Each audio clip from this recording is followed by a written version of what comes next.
Hi y'all, welcome to my shop. Today we're going to turn a really fun project. If you've never turned a small platter or a plate for that matter, I'm not sure where you draw the line, but we're going to do this wood turning, this platter on this piece of dogwood, and then I'm going to show you how you can embellish it by doing some decorating using a doodling technique called either Zen Tangle or Zen Doodle, and we'll show that toward the end. It might slow down a little bit toward the middle of the video, but hang in there toward the end so you can understand and learn this technique. So we start with a pretty gnarly plank of dogwood. I bandsaw it out about 9 inches. Then we're going to use a woodworm screw, so I use a bunch of shims and use a level to get it balanced. Now we use the woodworm screw. I put a little paraffin on it, makes it a little easier to go on and off, and I'm using these spacers to strengthen it, and also so I don't have to drill the hole 3/4 of an inch, and that paraffin definitely makes it easier to spin on and off.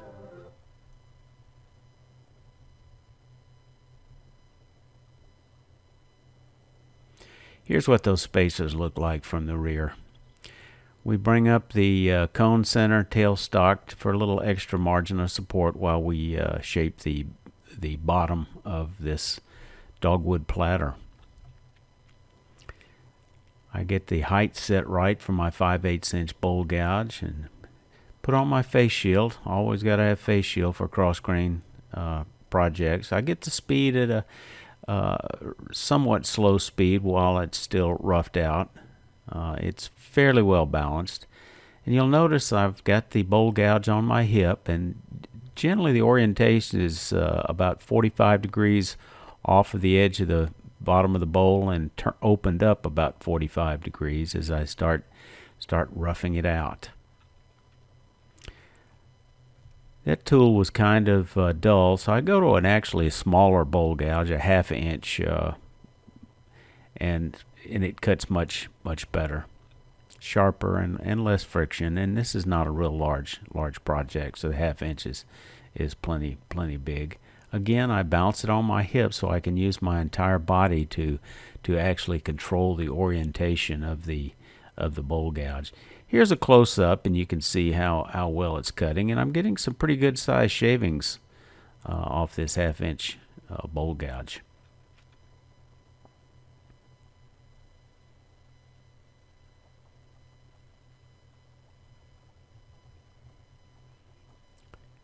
And I just rough the outside. Now I'm going straight in so I don't have to fight in grain as I prepare the bottom for a tenon. You can see I've got some pretty gnarly cutting, so I go back to removing a little more wood. You can see the size shavings I'm getting. I'm getting some good shavings. Now I turn to the side to true up the side of this platter. And then I come in from the back side because the other side is kind of rough, and I want to get a sense of how thick the final rim's going to be before I come to the bottom and finish that shape. I come back again, going pretty much straight in so I don't have to fight the end grain as I kind of clean up the bottom, and I use my template for the bowl gouge that I'm going to be using to mark that recess. And I'm going to open up that area a little bit with even a smaller bowl gouge. In this case, I'm using a 3/8 just to remove a little bit of wood. I'm going down about 1/8 of an inch and slowly coming across. And then I'm going to use the dovetail tool that I made. I've got a video on that. I'll have a link to that video making that dovetail tool here. The beauty of this is it's easy to come in side at an angle, even if the tailstock is away, and use it. I've got to raise the tool rest just a little bit because this tool is, again, about 1/4 of an inch, whereas the bowl gouge we used was 3/8. And I just push it straight in and then bring it across to get that dovetail for the chuck I'm going to be using. Now I come back again to refine the outside a little bit more.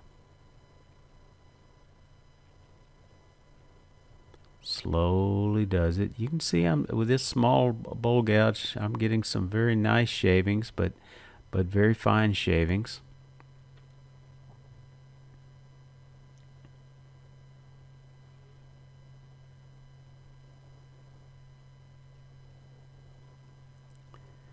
Alright, now I'm using a homemade beading and parting tool from an old 3/8 inch piece of crap spindle gouge, reground to make it a beading tool.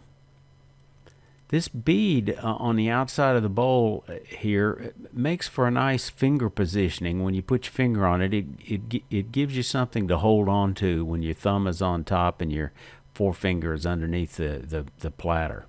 So I rock it back and forth with the handle drop down, and then I'm going to come back and clean it up. Now in this case, I'm going to try something a little different. It's harder to reach, so for this particular angle, so what I'm doing is I'm doing it in reverse and pushing on the back side to clean this cut up and bring it right into that bead. And then I'm going to, of course, change the orientation again and come back and clean up the other side of the bead using in this case, a detail spindle, 3/8 inch detail spindle gouge. So I've pretty well got it shaped. I'm going to go ahead and take it off and take off the donut and take off that woodworm screw. And now I'm going to put it in a recess. Notice I press in from the center with my thumb to get it evenly flat against the chuck. And now I'm going to start cleaning off what's going to be the top of this plate and just removing a little bit of the wood.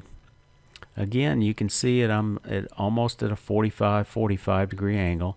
And now I'm coming in and just sweeping across to clean it up. And now I'm coming back in and pushing. The chips were real hot, so I put on a nitrile glove. That's very safe. If it should get caught on something, it'll rip right off. But it does prevent me from getting burned from those dry shavings, because this is a fairly dry blank I had. Now I'm going straight in. Removes a fair amount of wood without having to fight the end grain.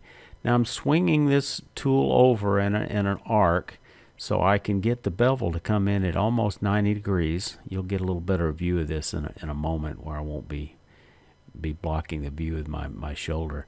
But you can see I also slow down as I come into the center. Slow down to get rid of that little nub in the middle, because miles per hour is a lot smaller in the middle. Swing it wide over. And I want just a little bit of a shadow line here on the rim, so I'm going to undercut that rim a little bit. Notice the arc. It goes up and then kind of sweeps down into the center slowly as I take that nice smooth cut. Now, platter should be flat, so I've got this little flat block to kind of test it for flatness, and I'm going to use my 3/4 inch skew that's slightly curved as a negative rake scraper, just to clean up any ripples and to get that nice flat bottom that I'm looking for.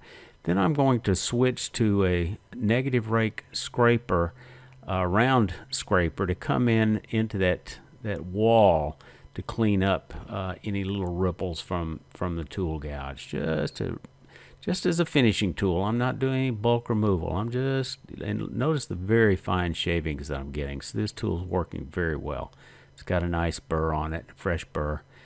Now I'm bringing the skew across to kind of clean up the face of the rim, again as a negative rake scraper, in that the tool is flat, but the top edge is pointing down, so I won't get a catch. That's one of the beauties of the negative rake scraper as a finishing tool. Very safe. I'm coming in using Woodturner's Wonders inertial sander to do some sanding. I go through all the grits from 120 up to about 400. Do the backside as well.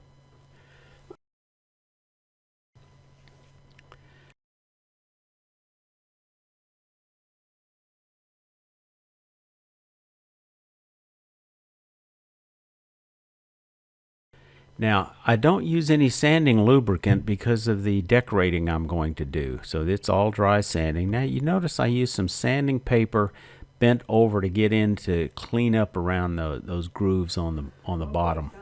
Okay, it's time to decorate my dogwood plate. I want to show you a few techniques. I consider myself a teacher and a wood turning technician or a wood turning craftsman rather than an artist. I tend to be a left brain individual, or excuse me, a right brain individual, which means I tend to be logical, organized, systematic, structured, as opposed to a left brain person, is typical of an artist, where they tend to be more spontaneous and more visual and in some ways more creative. I want to introduce you to a doodling process that even you, if you have no more creative ability than I do, may be able to apply to some of your turnings, and it's worth giving it a shot. I discovered this technique at a wood turning symposium at a demonstration by Dennis and Kay Liggett about 6 years ago. Let me mention two terms, and you can research these online for more information. And one is Zentangle, as shown on the screen. Zentangle is an art about a doodling process. The method follows distinct steps to create focus and stress relief. The Japanese term Zen means meditation. The Zen comes from the repetitive doodling, which is supposed to provide stress relief. Zentangle is also a registered trademark. I can't teach you about Zentangle without becoming a certified Zentangle teacher. As I understand it, Zentangle was specifically designed so that people who don't know how to draw can create artwork. Let me show you a couple of books. This is my favorite one. This is one Kay Liggett had at her demo. It's called One Zentangle a Day, and I'll have a link to this in my an Amazon link in my show notes. I've really liked this one. I've looked at a lot of Zentangle books before I bought this one, and this one tends to focus in on how to do Zentangle, taking one example a day and going on for many days. It's a real good book. If your wife is a quilter, you might, or your spouse, you might ask if they're familiar with the term Zentangle or this other term Zen Doodle, because they may have a quilting book. My wife has a quilting library that rivals my wood turning book library, and I found this one called 180 Doodle Quilting Designs. And let me see if I can just kind of give you some feel for what these things look like. There's basically doodling style stitching patterns for quilts, but they show this a similar doodling technique as I've been applying, or I'm going to do on my on the rim of this dogwood plate. So in an effort to apply these Zentangle doodling style techniques without getting into a legal dispute over using a copyrighted trademark term, someone created the term Zen Doodle. One source says Zen Doodle is about the product and it doesn't follow particular steps and is much more haphazard in the form of process than Zentangle. I think that term was from a Zentangleist. If you look up Zen Doodle, I see it most in Zen Doodle books on Amazon. It mostly refers to coloring books for adults. You don't have to be a Michelangelo to create a great doodling pattern that you can apply to your work. They're based around following a series of steps focused on a pattern, and it's easy for beginners to get started. Zen Doodles aren't doodles in the same sense as a star or a stick man you might have squiggled on a notepad while you're on the phone. They're more intricate designs built up by completing small areas of pattern at a time. Once you get the hang of it and a few basic Zentangles under your belt, you can let your mind wander and be as creative as possible. A few tips. Don't resort to an eraser. There are no mistakes in Zen Doodle or Zentangle. Sometimes something that you thought was a mistake might be the foundation for a new pattern or a new design. And similar to wood turning, there are mistakes, just redesign opportunities. So let's get started on decorating this thing. You can do these things with using a number of different types of tools. For example, you could use, I would not use a Sharpie, but you can use these various archival pens that you can get at Michael's, Hobby Lobby, or an art store that use archival inks. You can do wood burning if that's your preferred technique. You can also get colored archival pens if you want to do some type of shading. You can either just, once you get a pattern down, you can just repeat it. Or in my case, I wanted to get some feel for it, so I did it lightly in pencil. I may erase that and start all over again, I don't know. But before we get started, I think the key to a lot of this is practice. If you're doing wood burning, it's getting a feel for the different styles of shading and texturing and coming up with different types of patterns using the pen tips that you have. One technique I would suggest is play with some of the patterns. I have a portfolio that I put various designs in that I come up with just as I practice and play, and then they become a source of materials for me as I get ready to actually apply one. Here's an example of, I did this several years ago, where I was just practicing a style going around the rim of a similar size bowl. So what I've decided to do is initially I'm going to put a design right here. Then I'm going to decide at that point in time whether I want to get more creative and do more elaborate work around the border. So we'll see. Oh, by the way, here is how I applied some of this Zentangle to the outside of a box. So here I am at a relatively early start on my design.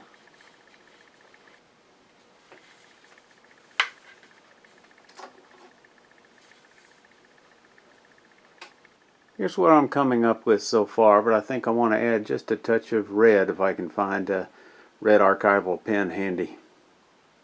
Did just a little more artwork on each side, and I found a couple of dye ink pens that I could add just a touch of color.